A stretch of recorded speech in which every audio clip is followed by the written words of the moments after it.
Hello dear candidates, welcome to my channel Education Simplified by OCDC. This is Vinod Kumar Garg. सो इस video में हम बात करने वाले हैं डिपार्टमेंटल प्रमोशन एग्जामिनेशन के टॉपिक सील्ड कवर प्रोसीजर के बारे में. तो क्या होता है सील्ड कवर प्रोसीजर और किस केस में ये अप्लाई होता है, तो उसके बारे में आप समझने वाले हैं इस वीडियो में. तो सबसे पहले क्या कि department of personnel and training has issued various instructions on the sealed cover procedure and its implications on the government servants at the time of promotion.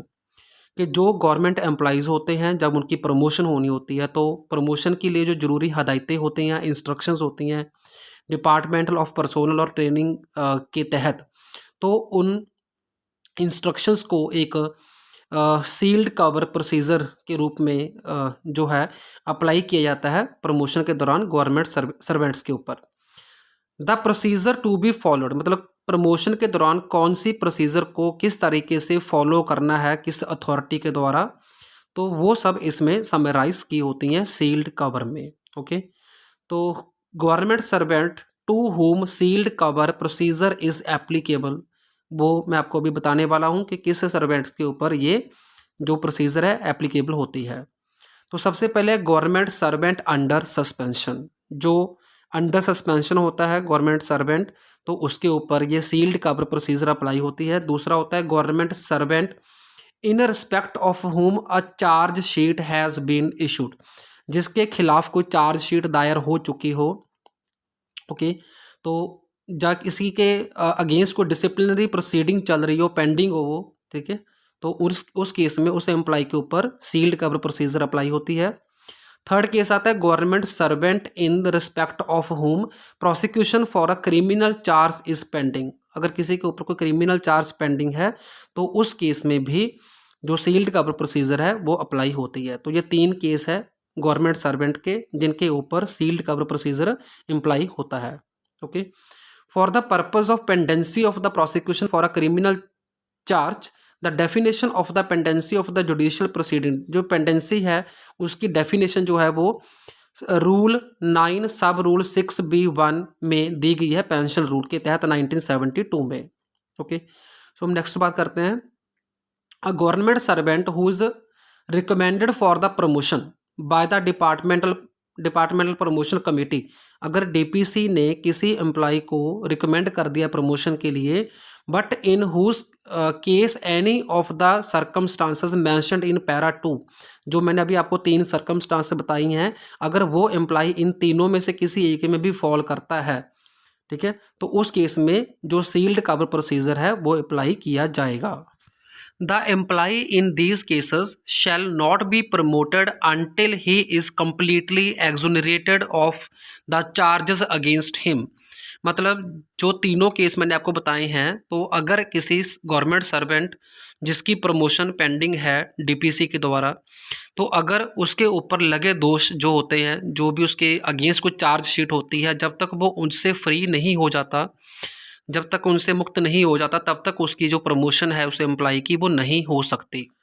So next आता है 6 monthly review of the sealed cover cases. It is necessary to ensure that the disciplinary case और the criminal prosecution instituted against any government servant is not unduly prolonged, and all efforts to finalize expeditiously the proceedings should be taken so that need for keeping the case of government servant in the sealed cover is limited to the barest minimum.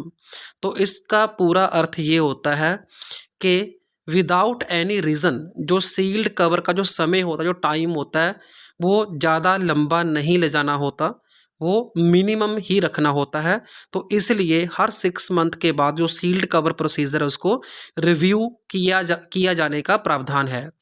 It has therefore been decided that appointing authorities concerned should review comprehensively the case of government servant whose suitability for promotion to be higher grade has been kept in the sealed cover. तो इसका अर्थ ये होता है कि जिस government servant की appointment को लेकर, प्रमोशन को लेकर जो भी हदायतें सील्ड कवर में रखी होती हैं, तो उसको रिव्यू किया जाना जरूरी होता है ताकि ये चेक हो सके कि विद इन दैट टाइम उसकी सूटेबिलिटी बनती है प्रमोशन के लिए या नहीं। अगर प्रमोशन के लिए सूटेबिलिटी बनती है तो उसके बाद जो है फाइनल डिसीजन प्रमोशन के लिए लिया जा सकता है।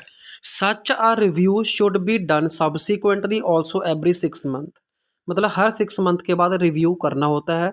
The review should inter alia cover the progress made in disciplinary proceedings, criminal prosecution and further measure to be taken to expedite the completion. तो मतलब इस जो ये रिव्यू होता है उसके दौरान क्या क्या होना चाहिए कि रिव्यू में ये चेक करना होता है कि उस टाइम में क्या एक्शन लिया गया है, क्या प्रोग्रेस हुई है सील्ड कवर प्रोसीजर में, और उस एम्प्लॉय के अगेंस्ट कोई चार्जशीट में क्या आगे डिसीजन लिए गए हैं या डिसीजन लिए जा सकते हैं। तो ये सब उसमें कवर होना चाहिए रिव्यू में। नेक्स्ट केस हमारा आता है in spite of 6 monthly review refer to in para 4 above, there may be some cases where the disciplinary case or criminal prosecution against the government servant is not concluded even after the expiry of 2 years from the date of meeting of the first DPC।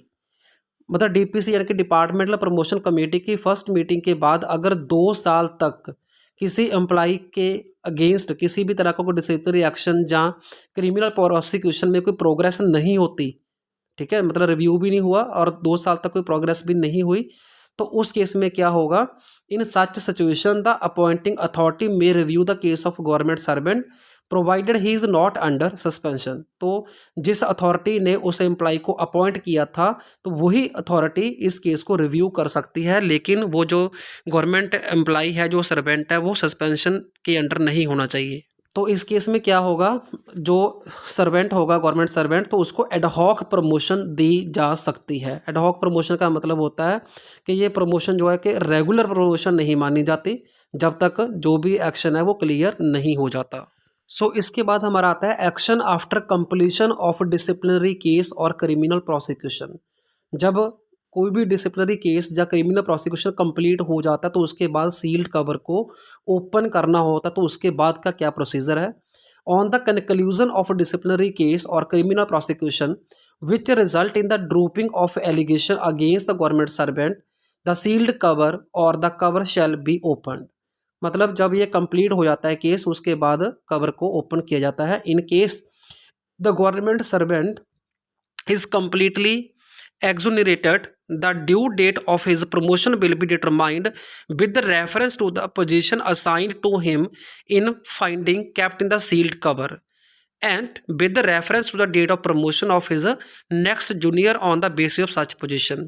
तो इसका मतलब ये हुआ कि जो date निकालनी है उसकी प्रमोशन की गवर्नमेंट एम्प्लॉय की, जिसका कोई भी चार्ज जो था डिसिप्लिनरी केस था वो ख़त्म हो चुका है, तो सील्ड कवर के अंदर लिखी हुई वो डेट जिस डेट को उसको पोस्ट असाइन हुई थी और जो उसका नेक्स्ट जूनियर है उसकी प्रमोशन की ड्यू डेट, दोनों को रेफरेंस मानते हुए इसकी डेट निकाली जाती है, ड्यू डेट जिसको इस एम्प्लॉय को प्रमोट किया जा सकता है। नेक्स्ट आता है sealed cover procedure for conformation.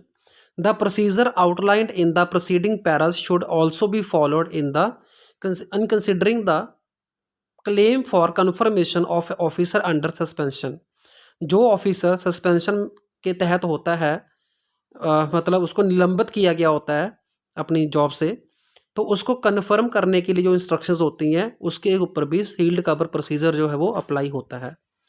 A permanent vacancy should be reserved for such an officer when his case is placed in sealed cover by the DPC. जब किसी सर्वेंट के कन्फर्मेशन केस को सील्ड कवर में रखा जाता है तो तब तक के लिए उसकी जो परमानेंट पोस्ट है वो रिजर्व की जाती है। This was all about the topic sealed cover procedure. मिलते हैं नेक्स्ट वीडियो में नेक्स्ट टॉपिक के साथ। तब तक बने रहिए चैनल के साथ, सब्सक्राइब करना बिल्कुल भी ना भूलें। Thank you, thanks for watching.